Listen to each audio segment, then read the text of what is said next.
மெய்யினால் உண்டாகிற பாடுகள் கூட ஆசீர்வாதம்.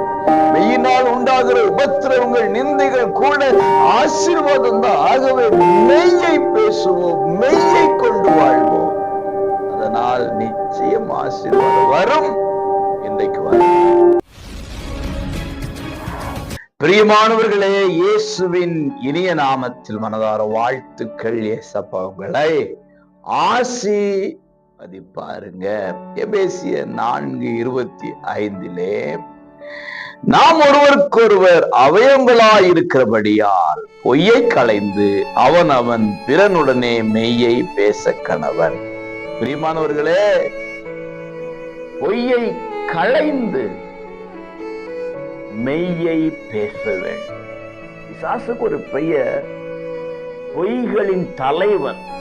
ஒருத்தங்க உண்மையை மறைக்கிறாங்க, ஒருத்தங்க வாய் திறந்த பொய்யா பேசுறாங்கன்னா அவர்களுக்குள்ளே தேவ ஆவி அல்ல, சத்ருவின் ஆவி இருக்கிறது என்ற அர்த்தம்.